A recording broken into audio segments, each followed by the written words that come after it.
টাস্কি খাবে কিন্তু শোনেই দুনিয়ায় এমন কিছু মানুষ আছে যাদের শরীর আক্ষরিক অর্থেই পাথরকাঠ বা শিংয়ের মতো শক্ত হয়ে যাচ্ছে। এটা কোনো ভুয়া হরর গল্প না, একদম সত্যিকারের মেডিকেল রোগ। ভাবতো একবারও তোর নিজের চামড়া মাছ বা সরীসৃপের মতো শক্ত হয়ে আঁশ উঠতে শুরু করেছে।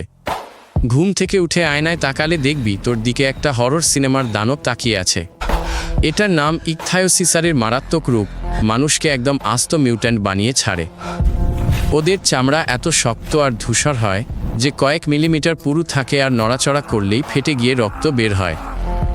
এই রোগে ভুক্তভোগীরা ঠিকমতো পলক ফেলতে পারে না, কারণ চামড়া মোটা হয়ে চোখের পাতা উল্টে বাইরের দিকে বেরিয়ে আসে, আর ঠোঁটগুলো এমনভাবে টানা থাকে যেন একটা বীভৎস দানবের হাসি লেগে আছে মুখে। যাদের এটা চরম পর্যায়ে থাকে তাদের বাচ্চা জন্মায় একটা চকচকে প্লাস্টিকের মতো শক্ত আবরণে মোড়া অবস্থায়। কয়েকদিনের মধ্যেই সেই আবরণ ফেটে যায় আর নিচে বেরিয়ে আসে লাল টকটকে রক্তমাখা মাংসপিণ্ড। বেশিরভাগ বাচ্চাই 1 সপ্তাহ বাঁচে না, কারণ এই নরকীয় চামড়া দিয়ে শরীর থেকে সব জলীয় অংশ উবে যায় আর ওরা একদম শুকিয়ে মরে যায়। ভাব, একবার সারা জীবন এভাবে বেঁচে থাকা, রোজ কয়েক ঘন্টা ধরে সারা শরীরে ক্রিম আর তেল মালিশ করা যাতে চামড়া একটু নরম হয় আর শালার অসহ্য যন্ত্রণা ছাড়াই একটু নড়াচড়া করা যায়। আর এখন শোন সবচাইতে মাথা নষ্ট করা ব্যাপারটা, এই সিনড্রোমের কিছু ধরন এতটাই বিরল যে দুনিয়ায় এমন মানুষ মাত্র কয়েক ডজন। আর বিজ্ঞানীরা আজ পর্যন্ত জানে না এর চিকিৎসা কি শুধু লক্ষণগুলো কমায় ব্যাস।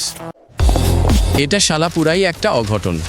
এমন একটা সিনড্রোম আছে যেখানে তোর পেশি আর লিগামেন্ট একেবারে হাড় হয়ে যায় আর তুই ধীরে ধীরে এমন এক জ্যান্ত মূর্তিতে পরিণত হোস যে নড়াচড়াও করতে পারে না। এটার নাম ফাইব্রোডিসপ্লেসিয়ার। এটা শালা সবচেয়ে জঘন্য একটা মরণ ফাঁদ।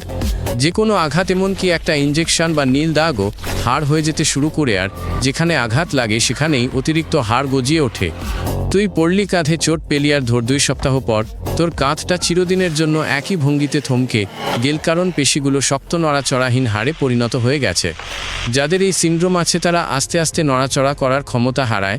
প্রথমে গলা শক্ত হয়ে যায়, তারপর হাত, তারপর পিঠ, আর পুরো শরীরটা ভেতর থেকে এক নড়াচড়াহীন হাড়ের বর্ম হয়ে যায়। সবচেয়ে বাঞ্ছদ ব্যাপার কি জানিস?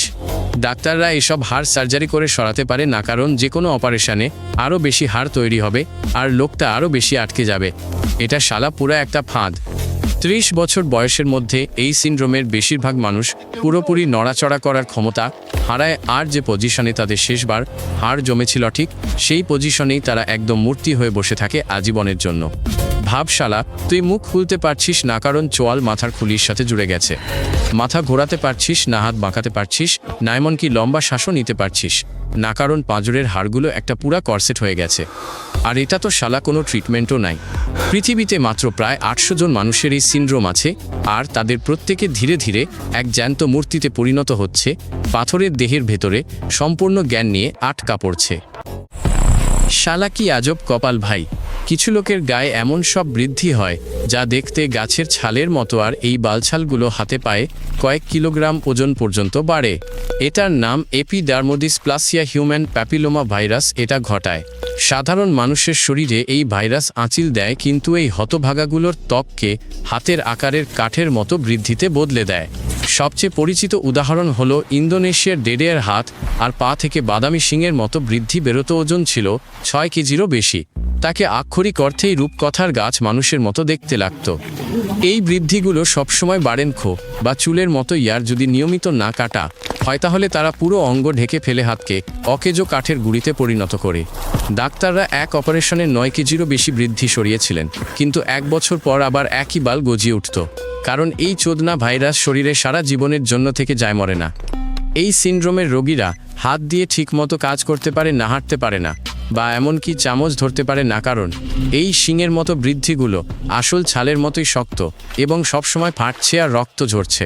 আর সবচেয়ে গা ঘিনঘিনে ব্যাপার হলো এই বৃদ্ধিগুলো আসলে বিশালাকার আঁচিলজা ইমিউন সিস্টেমের একটা বালছাল মিউটেশনের কারণে অনিয়ন্ত্রিতভাবে বাড়ে আর শক্ত শিংয়ের মতো জিনিসে বদলে যায়। পৃথিবীতে এমন চরম মারাত্মক রোগের রোগী হাতে গোনা, আর তারা সবাই প্রত্যেক কয়েক মাস অন্তর অপারেশন করিয়ে এই বালের বৃদ্ধি সরাতে বাধ্য হয়, না হলে শালা আক্ষরিক অর্থেই জীবন্ত গাছ হয়ে যাবে। আমার তো পুরা ভ্যাবাচাকা খেয়ে গেছি যখন শুনলাম যে প্রকৃতি কখনো মানুষের মুখে বা মাথায় একদম আসল শিং গজিয়ে দেয়ার। এটা কোনো ফাজলামো না, একটা সত্যিকারের ডাক্তারি ঘটনা। এই চামড়ার শিংটা আসলে কেরাটিনের তৈরি একটা মোচাকৃতির জিনিস, যেটা দিয়ে তোর নখ আর চুল তৈরি, জানিস তো?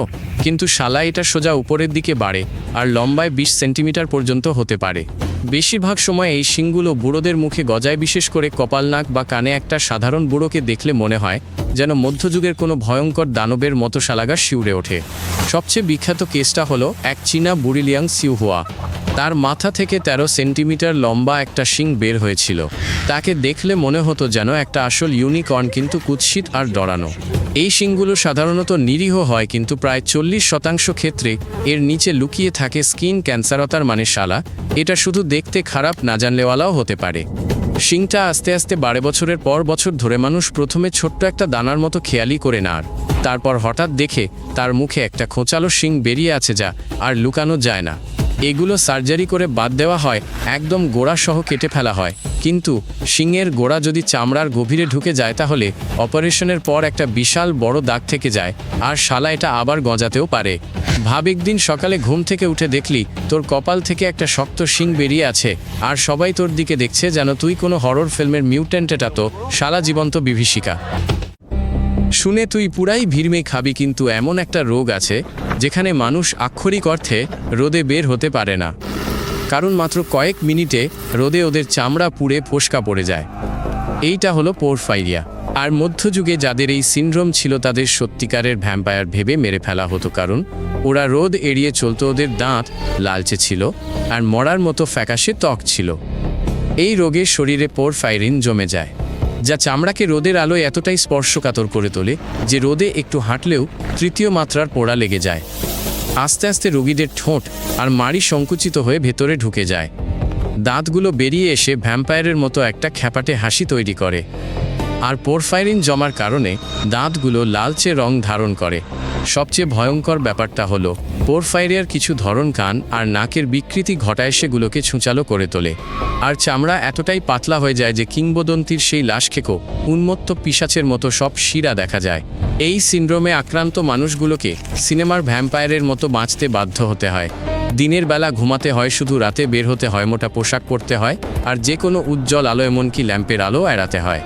মারাত্মক অবস্থায় টিস্যুর ক্ষতির কারণে আঙুলগুলো বিকৃত হয়ে আঁকশির মতো বাঁকা হয়ে যায়, আর চামড়া এমন ক্ষত ও আলসার তৈরি হয় যা মাসকে মাস ধরেও শুকায় না। আর ভাবশালা, এই রোগটার কোনো চিকিৎসা নাই। ডাক্তাররা শুধু ব্যথানাশক দিতে পারে আর দিনের বেলা বাইরে না যাওয়ার পরামর্শ দিতে পারে, যা তোর জীবনকে একটা সত্যিকারের ভ্যাম্পায়ারের দুঃস্বপ্নে পরিণত করে। চ্যানেলটা সাবস্ক্রাইব করার তুই আবার পুরাই ভিড়মি খাবি।